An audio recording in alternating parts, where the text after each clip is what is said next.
Hey everybody, Dr. Jeff Riggenbaugh back here with you on another Tips Tuesday, where each week I bring you a tip for dealing with the difficult people in your life that continue to do the things that you don't want them to do and don't do the things that you do want them to do. And today we're just continuing in our top 10 list of tips for dealing with bullies, and we've made our way to tip number 8, which is simply don't take things personally. Don't take things personally.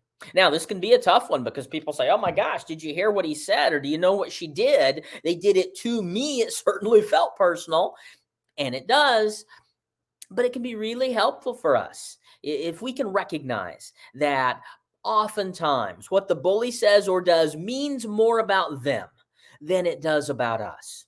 Actually, when I do coaching with bullies, with organizations that have referred me to that particular person, it's amazing how many times they actually don't realize sort of what they said, or at least how they came across in the moment.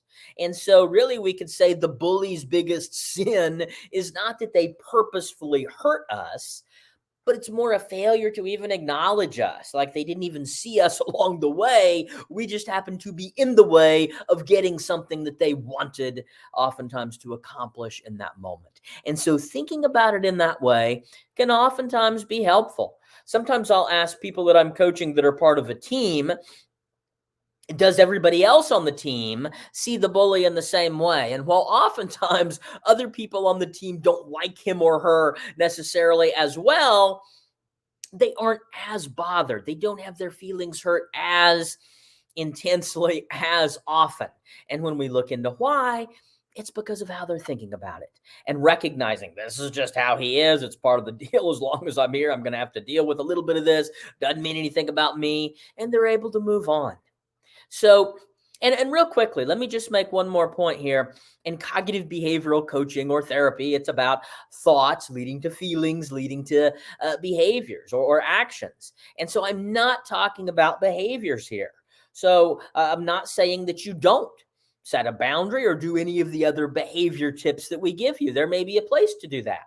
But I'm talking about the thinking stage here. And if we can learn to think about them differently, and in this way, particularly to not take things personally, number one, we will be less worked up if we choose to stay in the relationship as we sort of manage it.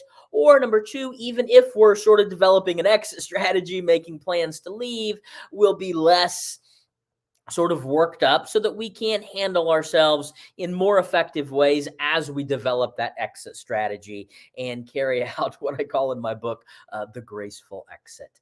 So tip number 8, don't take it personally. For my entire top 10 tips list for dealing with bullies, or if you want to watch my free webinar on dealing with all of the 8 different types of difficult people, you can click those links below.